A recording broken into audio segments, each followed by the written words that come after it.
Welcome to the Understanding the Driver POV panel. So we have some people who have formerly drove or are currently driving, and we're going to talk about things from the driver perspective. So also we have a couple videos. So this one's just kind of looking at the driver perspective from kind of maybe an angle that you don't think about it as an office employee. Expectation. You'll see the country. Reality. You'll be stuck on your 10 in a truck in a parking lot in the middle of nowhere. Expectation.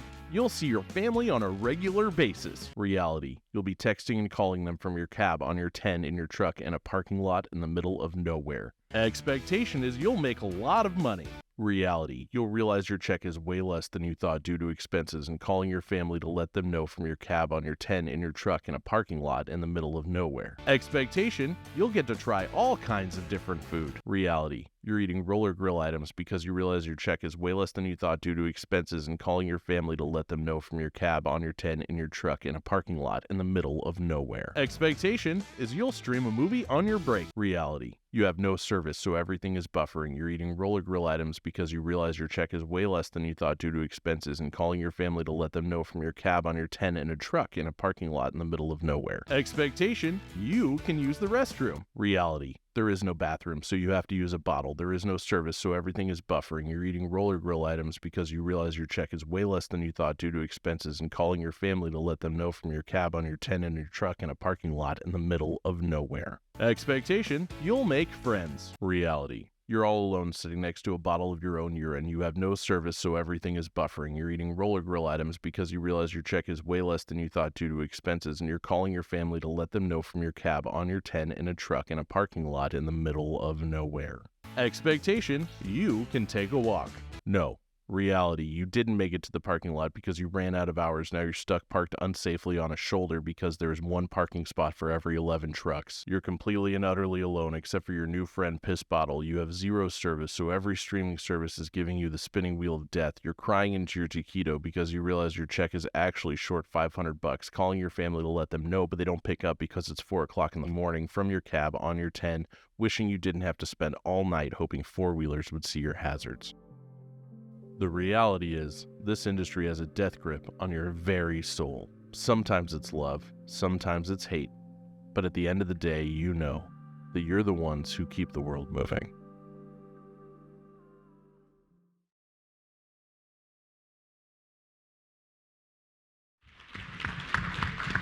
And anybody that doesn't think that that is happening to drivers everywhere all across this whole United States, they're wrong. This happens every day to millions of drivers. All right, so we're here for the driver POV panel. I'm Charles Gracey, the president of Hot Seat Services. Yep, and I'm Paul Gibson. I am the vice president of video production for CDLLife. And these are our wonderful panelists. So if you guys want to go through, we'll call on each of you and you can kind of introduce yourself. Michael, you want to go first? Hey, what's going on, everybody? My name is Michael Lombard. Currently working as an owner-operator leased on with contracting with Warren Transport, and I live in Central Texas. My name is Laura Duryea. I'm the director of driver recruitment and professional growth at Boyle Transportation. I drove for 25 years before I became the recruiter over at Boyle, and I've done a whole bunch of other stuff as well. Tommy Valenzuela, director of recruiting for Hansen and Adkins Auto Transport. Started in this beautiful industry 16 years ago as a driver. And I love it. It's good stuff. I'm Robert Sitarski. I work for Hansen and Adkins Auto Transport as well. I'm a supervisor at customer service, dealer relations, and driver relations. And I still have my Class A license. I drove for a little over 30 years. And that's it. So yeah, now that you met our panel, let's dive right in. We got some great questions, but Paul, you got something first, don't you? Well, so real quick, just because I'm the video guy, they made the mistake of putting me up here. So there is a specific company that has done a really bad job of viewing the driver perspective. Some of you might be familiar with them, but this is what it looks like if you completely ignore the driver perspective. You guys are gonna make me look good, right? At Pittsburgh, our drivers are our #1 priority because they're our #1 assets. I mean, I'm not gonna go out there and do that. Are you? That's why every year we take part in Driver Appreciation Week and throw a party to celebrate our drivers. It's hard out there for drivers. That's probably why no one wants to drive. But I do my part by telling them exactly what they want to hear, and then they come here and they haul the stuff, and then sure, it's not exactly what I told them it was going to be, but who doesn't have a 100% turnover rate these days? Nonetheless, I appreciate them giving us a shot. Me? I love drivers. But, you gotta keep them in their place every now and again, right? For example, I had this other guy the other day tell me that he couldn't make his hours going from KC to Denver. And I was like, bro, come on. It's like, what, 2 inches on the map? Anyway, sometimes it takes a real alpha to kind of keep these drivers in line, if you know what I'm saying. But, clearly, I think these boys get the job done. I really appreciate our drivers. Well, unless you mess up their pay, which doesn't happen very often, but I am only one person and we have 120 drivers. I appreciate the drivers more that want the Pittsburgh experience, more than they're concerned about their pay. Oh, God. It's so hot! They're so hot! I've never actually met a driver. Well, I don't think. My dad just got me this job because being an influencer doesn't pay the bills. So, it's whatever. But the people on TikTok love my basket weaving, and I'm a Canva wizard. But,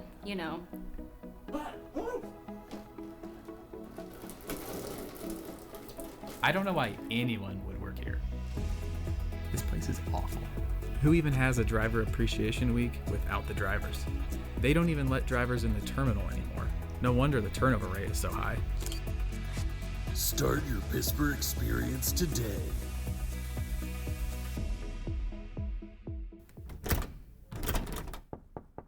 Hey, can someone let me in? Sure to drop off my trip paperwork.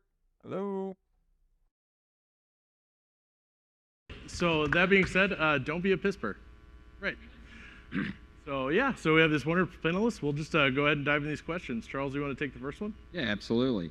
So question number 1. Let's get started with the big one. How do you feel about compensation and benefits provided by trucking companies?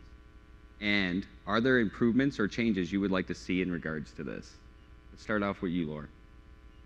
Well, we do have a guaranteed wage, so that's something that I think the industry could offset some of the unhappiness with the compensation if they did provide at least some baseline. But if you're going to have a guaranteed wage, I think that it should be something that somebody can actually live off of and not a minimum that they wouldn't be able to support their families. And how would you make improvements or changes to this? Well, that's going to have to be an industry-wide thing, isn't it? It's going to have to be, whether the trucking industry needs to be labeled under the Department of Labor, or we have to figure out something so that we can entice people to come into the industry and also stay. That's the real crux of the issue right now, is just the retention part of it, because like the video showed, you have a handful of money, and then when you get out on the road, it's just not that way, and we kind of have to manage expectations and make sure that people are compensated fairly for their jobs. I think that's a really good point. Michael, what's your thoughts on this question? Okay, I'm trying to put it into words. The compensation and the benefits, especially for new drivers in the industry, is beyond atrocious. The hours worked don't reflect the pay that they get, without a doubt. And when it comes to the benefits, let's point that out real quick, because where these companies offer benefits and they'll say that there's 401ks, it reduces their paycheck greatly. And just the work-life balance, the standard across the industry is the idea of going out for 1 week, and then having 1 week home, and one of the days of home time includes the day that they get unloaded, which can happen at 5 p.m. That seems to be the standard, and it's just to demand this atrocious schedule that doesn't apply to anybody else that they socialize with. It's just unsustainable. The industry didn't function that way from 1923 until deregulation, and I think we're seeing the ramifications of that, spiral downwards. Any improvements or changes, it's hard. It has to come from within the industry. At the end of the day, we live in a free market, and labor has a say in that market, and I think the turnover rate should tell you everything you need to know about the pay. All right. So the next question, in your opinion, what are critical factors contributing to driver turnover rates, and how can trucking companies improve driver retention? Tommy, you want to take that one? Yeah, I mean, I think that kind of hits it on the head, like Laura and Mike were saying. Benefits, pay, hours worked. You've got some drivers that are new to the industry, so they don't really know how to run their routes. They're running out their clocks every single day. So that amount, if they're a mileage pay, you know, that working extra 10, 11 hours a day, it doesn't equate to what an average individual would make at a different job. So I think that that has a lot to do with it, you know, home time. A lot of people are wanting to be out there with their family, going to their kids' baseball games, basketball games, things like that. So I think a lot of those have big kind of, you know, factors to that. And Rob, what do you think about that?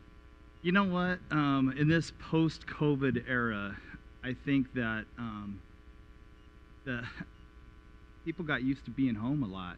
You know, a lot of drivers that I know were home, and now that they're not getting that bi-weekly check or being laid off or whatever, they're going back to work, and they're making less money than they were when they were getting that government check. And companies are, quite frankly, we're all desperate for drivers at one time here in the last couple of years.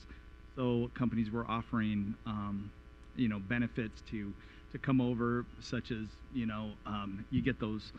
If you come over to our company, we'll give you $20,000 or $30,000, and it'll be paid off for, you know, out to you and this and that. So people are jumping at that, and finding out that the grass wasn't always greener on the other side. You know, they would move from company to company. We had some of those guys come through as well, and I think that you know, a lot of drivers are out there trying to find that balance to be able to get them home all the time. And like I said, they're not going to find it. The industry hasn't changed. It's still the same industry. I think the people that work in the industry, the drivers themselves, and I know we'll get into this later on, but I think that the work ethic has changed a lot too. But as far as the jobs, they haven't changed.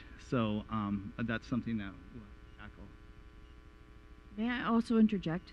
On the retention issue, I think it's really important for all carriers to be honest with the people that they're talking to. By and large, truck drivers are educated, smart business people.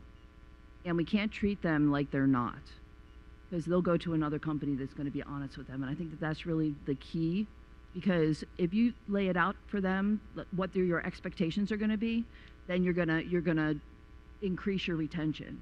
Because the first time that you lie to them, what else are you lying about? And I think that that's a really important point. No, I think that's good perspective. So question number 3 is, safety is the top priority in the trucking industry. What are the main safety concerns that you encountered while on the road? And what measures do you think companies can take to enhance driver safety in the experience? Go ahead, Michael. Well, I think that what makes the top safety concern out there for anybody is the overall turnover. The overall turnover of the industry, and I use this reference a lot. There is a carrier out there that I know that at any given point in time, 60% of their drivers have only been driving for 3 months or less. And I ask you, when you go home to the city you live in, would you like your police force to have that same level of experience? Because that's who's driving next to your children, that's who's driving next to your families, that's who's hauling all of your equipment. And, you know, for the brokers in the room, that's what you're dealing with a lot of sometimes new motor carriers. And, you know, that statistic there, you know, should alarm people. That turnover is a huge safety hazard to everybody on the road. And number 2, I think when it comes to safety is, finding safe truck parking. The stats are in the video. There is only one spot for every 11 trucks, and when you're racing against the clock in a system where people are paid by the mile, it causes, you know, the science shows that when you add stress to the workplace, safety is reduced. With the implementation of ELDs and restricted parking, you know, it's not a recipe for success. Tommy, what's your thoughts on that question? Yeah, I mean, everything that Michael said kind of hit it on point. I think trucking companies, for the second part of that question, can actually do more in training.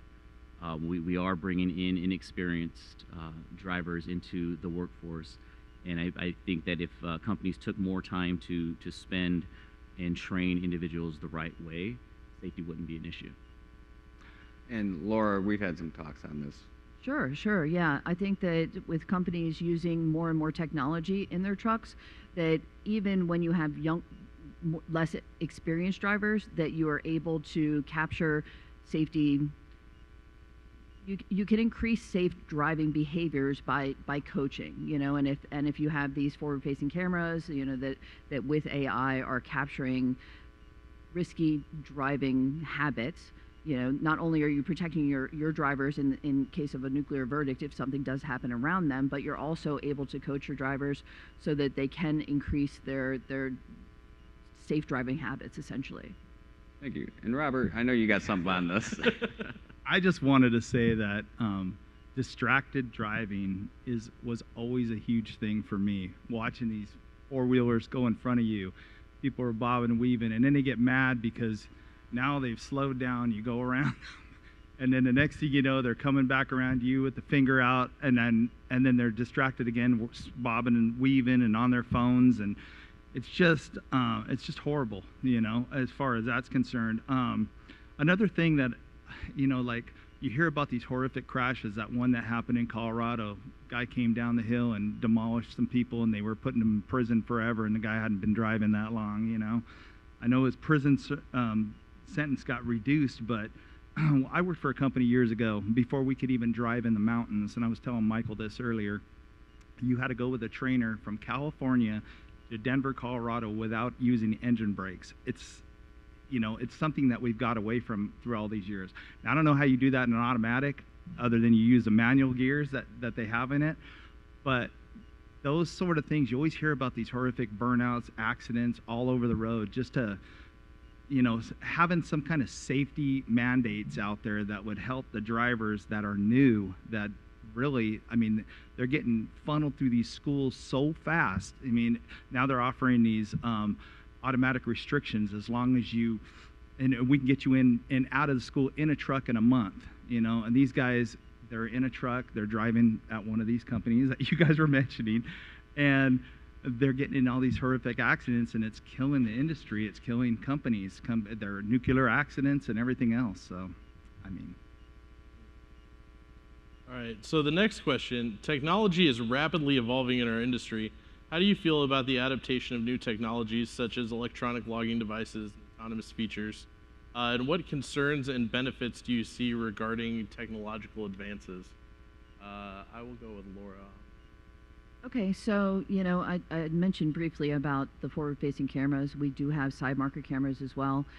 With that, you can capture what's happening around your trucks, and I think that helps when you're trying to litigate, whenever something does happen. We've had people, we've had things happen where we were able to deliver the video immediately to the crash scene, and that has changed the dynamic for the driver. That is huge for the driver, because now you don't have a state police person saying it's your fault because you were driving the truck and you're a professional driver. Now we can change that dynamic and change that conversation by delivering that video on site, sometimes immediately, which is a great benefit.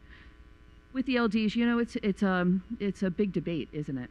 I know that Michael feels differently about ELDs, but the hours of service laws that they've come up with, is that the best for the industry? How much, what really kills me is that when they have open comments on Capitol Hill when they're coming up with these regulations, how few comments there are. That just blows my mind. I always post it on social media to make sure that we're getting more engagement from drivers, because this is affecting their lives. You should be encouraging your drivers to be involved with the lawmaking, at least commenting when they have it open for comments. And Michael, I'll go with you on that one. Yeah, I think a lot of the reason why comments aren't made is because the turnover's so high. People definitely don't care enough. Now, yeah, when it comes to the ELDs, they're definitely not going away, and I understand that the data is valuable, especially when it comes to carriers marketing themselves to their clients and trying to book new freight and stuff like that. But FreightWaves came out with an article, Rachel Premack, about how since the ELD mandate, it's pushed out tenured drivers, and it's added stress to the workplace, like I mentioned. And anytime you add stress to the workplace, safety will be reduced. This is in any industry. And so really a lot of this technology is adding to your turnover. It's not helping. It's getting drivers fired quicker. It's having violations on their records, and other people who have been driving for X amount of years, they're just leaving, because when the ELD mandate was implemented, there was no wiggle room. It was an hours of service violation. For example, one time I live in Central Texas. I was leaving San Antonio. I had 20 minutes left on my clock, and I was empty. I had gotten unloaded. I was simply going home. And so I put myself on PC and went home. And now I'm an owner-operator. I own my truck. I don't really care. I'll let it. I'll let it ride and roll the dice for the 8 days. But I did get a call from the logs department at the carrier contract for, and I had to get a stern talking to from somebody with logs. And at what point in time, as like human to human, does this department, where it seemed as though she worships the regulation more than me, the driver, the worker, where your allegiance is to an FMCSA regulation that at no point did make the road any less safe. I was literally driving home.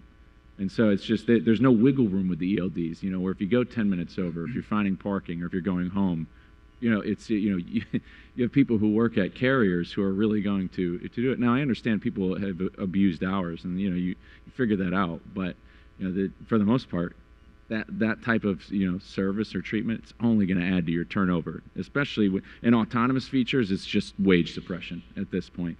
As things become more autonomous, it does what's called de-skilling you, which means if you're doing less, they're going to pay you less.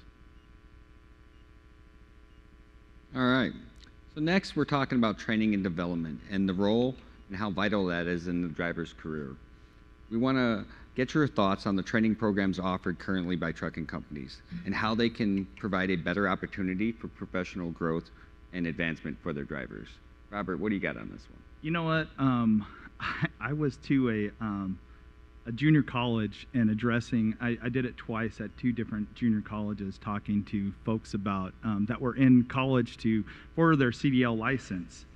And as I was talking to the instructor there, I was talking to the instructor about some of the things, some of the concerns that we have as a company, such as automatic restrictions, and people are getting funneled through school faster with only being in school for a month and then getting their licenses. And I see it as a huge problem as far as training. I mean, I know when I trained, it was a good month and a half, 2 months, and then I was training with another person for a while. I mean, I see this, it's all gone away, just like I spoke about going over the mountains, and now we got these automatic trucks. I mean, I think that the development and training of people, it's just, these people are just being pushed through schools as fast as they can. There's a truck driver shortage. Let's get them through. Let's get them in a truck.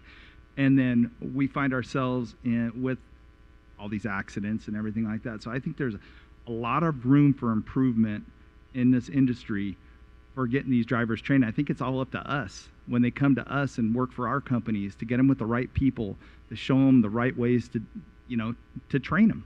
So that's what I got. And what about you, Laura? Sure. So I think that training is a really critical component of when you onboard somebody. We have extensive training, and maybe people think that we have too much training, but I think it's really important. Not only does it empower the driver to be a better driver and to be a safer driver, but it also gives us, some kind of metric to track that as well. Especially if we have drivers that aren't performing as they should, or they're unsafe drivers, then we have the ability to assign them more training. I think for me, when you were talking about the trucking schools, I have gotten drivers in that have experience that can't hook up a truck because like their partner always did it, or they just never did it in school, or like for a training program to let somebody out that doesn't know how to hook up the basic essentials of being hooked to the trailer blows my mind, because that is an 80,000 pound weapon going down the road, and you don't know that your truck is hooked to your trailer, and that you haven't checked the kingpin, or it's okay to just do a tug test. Those kinds of things just make me crazy, because that is the safety of the public that we're entrusted with. So I love training. I think that it's really important. As far as like career development for a driver, what does that look like?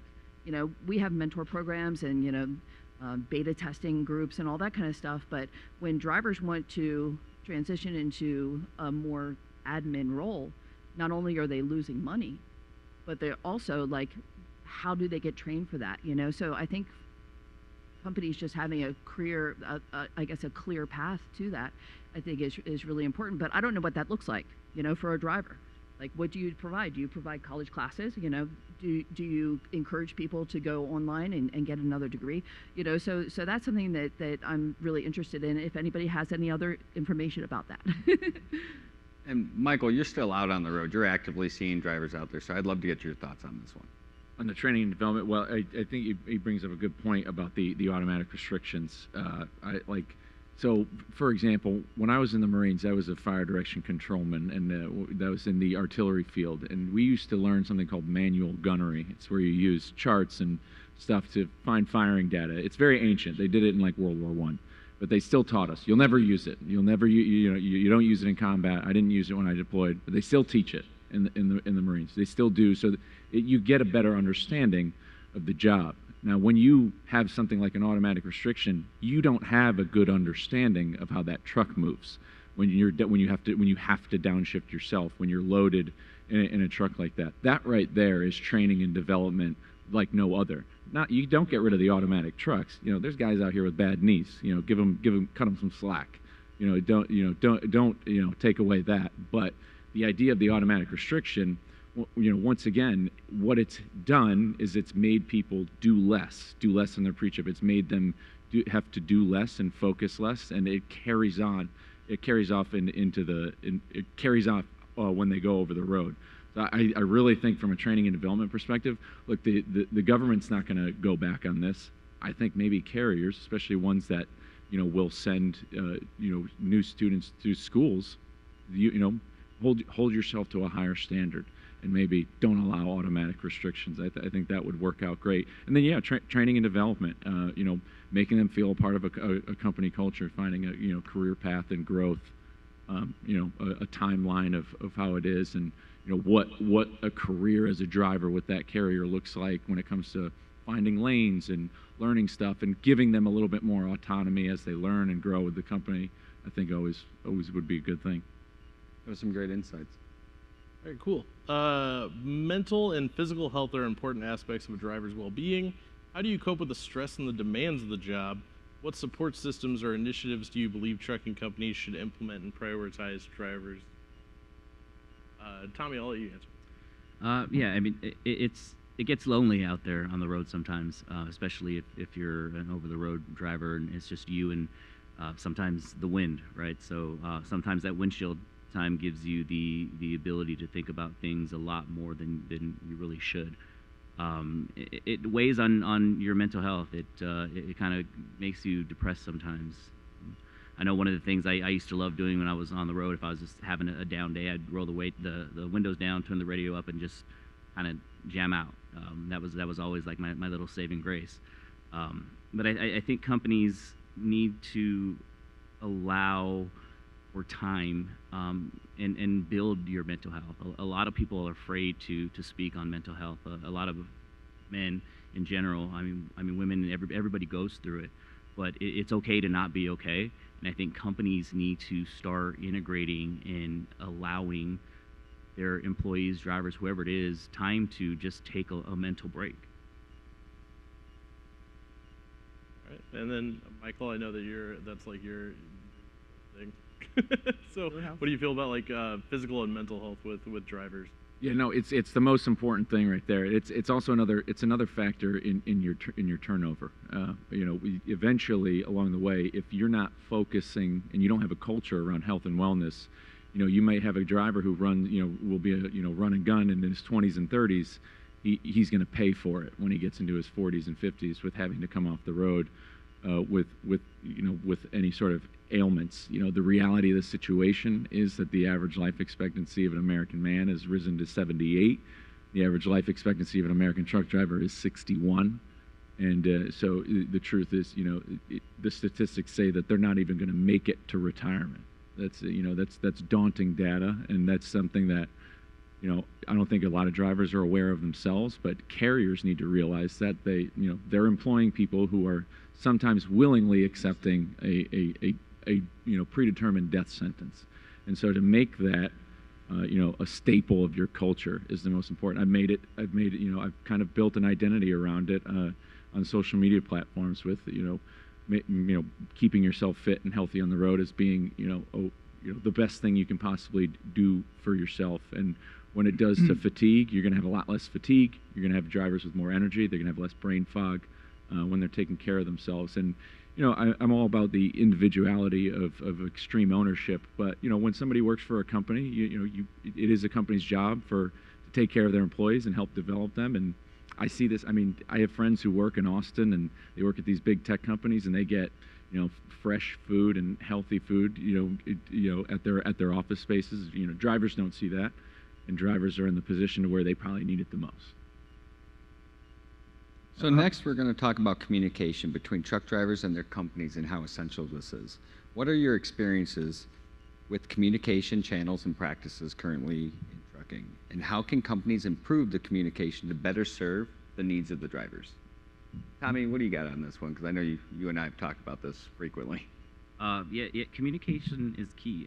I mean, it starts with the recruiter. It starts with the driver manager, terminal manager, whoever it is. Having that open line of communication is very important. You find out a lot more by communicating than you would by just pretending they don't exist or not taking the effort to spend that 3 minutes and pick up the phone and call. Communication doesn't always have to be a phone call. It could be a text message. It could be an email. It could be a note that you just decided to write on a Post-it and stick in the driver's load box. It doesn't have to be this big extravagant thing. But I think that a lot of people just forget that people are people. Everybody wants that personal interaction. Everybody wants to see somebody and look at an eye and talk to them and have somebody say, how was your day? They might not say how their day was, but they appreciate the fact that somebody reached out and wanted to communicate with them. I think that a lot of driver managers aren't being trained on how to be people persons. They're being trained to train these drivers, and ops is making them deliver their loads. They've got these load times, they get dock times, they have to hit. They're not going to get paid on time, things like that, and they forget that Johnny's Johnny or Laura's Laura. They just assume that they're doing their job and that they should just do their job. I really think that companies need to do a lot more training with driver managers and dispatchers and operations teams to open that line of communication. So thank you for that, Tommy. Robert, if companies wanted to improve their communication to better serve the drivers, how would they do that in your opinion? You know what? I think it's really vitally important that companies take the time to talk to their drivers, have a conversation. I've had terminal managers that have been, real quiet, never say anything to you. You just do your job, they'll leave you alone. You screw up and they're all over you. And I've had terminal managers that every single day tell me how much they appreciate what I do. And they were two different people. And I've seen that around our company as well. And I mean, I think that, and we all know drivers who just like to be left alone. And we all know drivers who love praise, and I think it's really important to get to know the drivers. Know your people who work for you. Those people that need that extra lift in their day. And I mean, I encourage anybody who's on here or out here to get either a driver panel or have company town halls or something that involves your drivers. Let them hear what's going on in the industry from your perspective. Talk to your drivers. We do a monthly call, and we have a driver council. And it is really helpful to our drivers that are on the council. Our drivers represent their areas. They got a lot of drivers talking to them about it and about their different issues they may have, good, bad, or indifferent, you know. And when we get those issues, we do something with them, you know, whether that's if they're asking for something and it's a no, then we tell them it's a no, you know, but they want to hear something, you know. And a lot of times they just become numbers and they just kind of fade away in the darkness, and you kind of don't hear from them, and all right, we're good to go until they're leaving. And then you're wondering, well, this guy was hauling some great loads for me. Why is he leaving right now? But I just encourage everybody to take the time to talk to your drivers and tell them how much you appreciate them, more than just 1 week a year. Thank you. Laura, I see you're itching to give an answer. Yeah, please. Sorry. No, we have the technology to accomplish seamless communication now. We can use Zoom. We can use chat channels. We can use, you know, webinars. We can post them on social media. You can talk to your drivers immediately through social media. I mean, we now have a chat channel for all of our drivers that connects them. Not only does that facilitate communication, but it also builds trust with your company. It builds loyalty with your company. That drives retention, you know, and all of these things. When you're communicating with your drivers, put it on a calendar. You know, if you're a driver manager and you're managing so many drivers, at least reach out to them once a quarter, if not more frequently, once a month. You know, they want to know when they're doing well, not just the negatives. They want to know that they're doing a good job. They want to know how they can do a better job if they're not. You know, and we have the technology to accomplish this. All right. So a couple more questions. The image of the trucking industry often receives criticism, such as negative stereotypes of public perception. From a driver perspective, why is trucking viewed in a more negative light than it was in, you know, the 1900s? You know, the days of Smokey and the Bandit and Convoy and whatnot. What happened? Michael, you want to take that one? Yeah, so a little bit of background. The original Lombard and the logo you're able to see on the screen was my family's original company. They were incorporated in 1923 until they were a casualty of deregulation and were sold in 1984. And so they thrived during this time. And a lot of that has to do with the barriers to entry into the industry. You know, we have gotten into, you know, there's a system now that's in place. You know, and there was a driver shortage narrative that has been heavily pushed. That's truly a turnover issue, and it's caused, you know, a lot of people to be entering the market. We have a lot of issues going on in the state of California and their DMV, and we have CDLs that, you know, are handed out in the U.S. and Canada, very, I'd say, at will in a lot of ways. And when you have that level of churn and burn, and you've lowered the, you know, the labor pool, and everything has been below zero, your standard of employee is also going to go down. How they present themselves is going to go down. You know, how they dress, how they act, and the public sees that. Truly, you know, you had mentioned communication in the last question. You know, so you know, motor carriers and trucking companies are no different than any other business. You know, in theory, your drivers are almost like your outside sales representatives. And carriers get caught up in silos, which is what, you know, affects a lot of different companies where they have their different departments don't communicate.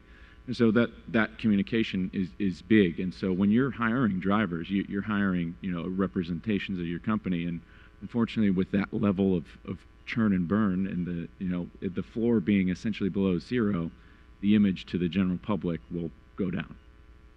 All right, and Robert, you were actually around. You kind of were, you know what? were a part of that. So. I was gonna tell you that when I first entered the trucking industry, you were required to either wear a uniform or a nice button-down shirt, long sleeve, short sleeve, but it had to be a button-down shirt, nice pants, not dirty. Could never wear flip-flops.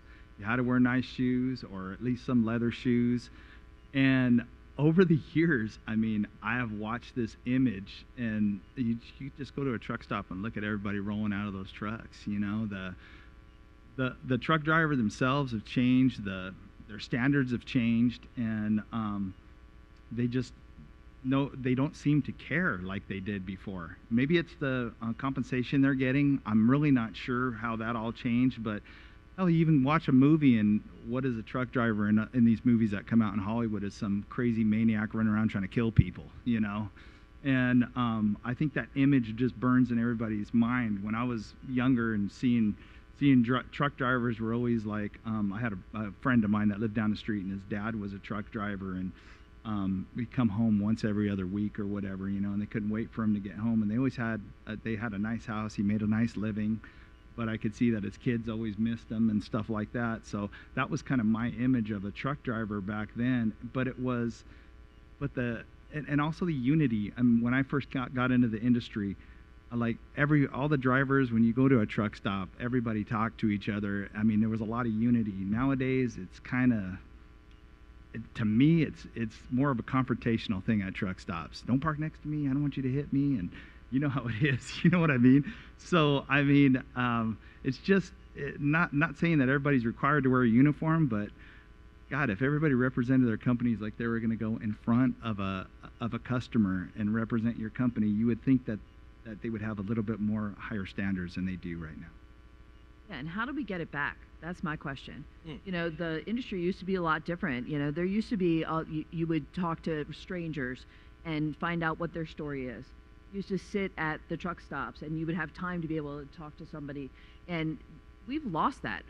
We would have people pull over on the side of the road when somebody's broken down. Now you're afraid to, because of, I don't know if it's because of social media or what it is, where we think that everybody's a serial rapist or something, but how do we get that back? And I think that will drive some of this as well.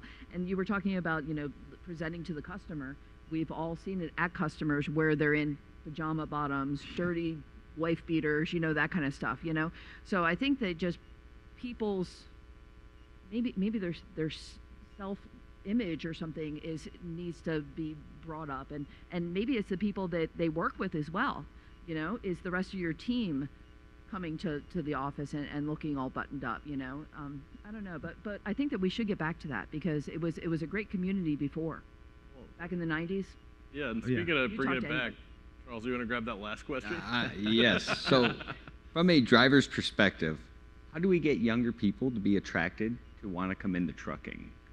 And I think we just tossed that one back to you right now. Yeah, no, to get younger people into trucks, because I'm all about, so I'm a member of an organization called CDL Drivers Unlimited, and our whole mission is to, make trucking and transportation a career, a sustainable career for the next generation, because that's, you always, you got to be thinking of the next generation in mind. And what's happening now is millennials and Gen Zs watched the baby boomers and the Gen Xers, work this career since 1980, and what they've seen is wages have been cut, they're home less, they've developed chronic illness, and that's the truth. That's what they've seen. And then we're to expect them to just do it. All the while, by the way, since 1980, productivity has skyrocketed in transportation, and on the back end, they've seen all the things I just listed, like the wages getting cut and all that stuff. So if millennials and Gen Zs, and now the ones, I believe it's alphas who are maybe in high school and middle school now, like if we're going to have them enter this career, all of that needs to change, or else it's not going to be sustainable. And if the turnover becomes this this unsustainable, eventually they'll rush the autonomous, and they'll do it too quickly, and it'll be a huge safety concern. And Robert, what's your thoughts on this? I was just going to say, what's coming to my mind as you were talking was compensation. When I first, I was maybe, 5 years into it, I was already making over 6 figures as a truck driver. When I got out of driving and I came into the office, I was making 6 figures as a truck driver, right at 6 figures as a truck driver. So the compensation hasn't changed, but our economy, the cost of everything going up, everybody, there is no money to go out and do those extra things, especially with today's economy. The drivers are just watching, the pay has just stayed stagnant for all these years. And I don't know, I've heard guys up here today talking about how, everything's going down. It's really hard for the driver to even raise those funds up. And I don't know if what has to change, but I think that driver compensation changing would be a huge thing into not just people like we were talking about wanting to make yourself more presentable, but actually wanting to represent the industry more, you know, and bringing a different light into the industry. Well, I think pay will correlate into that. Yeah, exactly. Laura, what's your thoughts on this? Yeah, bringing younger generations into the industry, I think, is really important. You know, we have to support this driver shortage that everybody's talking about, but we have seen a change since COVID, especially of more local jobs, more end mile jobs. You know, and I think that home time is really important for younger people. The ability to actually enjoy the travel, you know, or being able to maybe have home time in different locations would be great, because they want the experiences. They want to be able to travel the country and have experiences in these different places. You know, as a truck driver for 5 years, we never had time to be able to stop anywhere because we were always, you know, churning and burning just to make money, you know. So I think that doing that, or having more local positions where people are more home more, is really important. Home time is really important to a lot of people. You know, it's not just the newer drivers, but it's also the old timers as well. You know, they've seen their kids grow up and never had time to spend with them because they were always trying to generate income. You know, so I think that that's really important. Like having more local lanes, more you know, flexibility and schedules as well. You know, so that they can enjoy life and have these experiences while still making it a decent income as well. And by the way, you know, with truck drivers, you know, even if we went to an hourly, how is an hourly employee not time and a half after 40 for truck drivers? Okay, I'm just very gonna valid. throw that out there. When it comes to the wages, people argue. Drivers will always argue, "Why I want by the mile, I want by the hour." I think there's truth in the middle. It starts with removing the FLSA exemption of paying drivers overtime, without a doubt. And Tommy, let's get your thoughts on this. Yeah, I mean, everybody up here has given good points, and I just think as an industry we need to do better of making sure that truck drivers aren't considered second-class citizens. Yep. And I still think that to this day, people have this stigma and this view of a truck driver as this overweight, disgusting guy who just gets out of his truck, grunts, you know, pulls up his pants that are hanging off his butt and throws his pee bottle in the trash can. And I think we as an industry need to do better in bringing more light to what we do and to how our truck drivers and our individuals present themselves and do the job, because those highway cowboys of yesteryear are gone, and we're never going to get that back. So we need to adapt, and we need to be able to figure out ways to still get the job done, still satisfy our customer needs, but bring in these younger generations that want to be able to go home and spend time with their kids, or if they have to work every other Saturday, that's fine, so that they can have some good family time. And if we don't do that as an industry-wide thing, we're going to fail. Well, I think one of the key points is showing that pathway. You know, if you want to make trucking sexy again and attract people into it, you have to show that pathway. That's what the younger generation wants to see out there, and I think we fall short of that. You know, everyone thinks you're in the truck, you're stuck in the truck, but that's not the case. We have a whole panel here designed on that.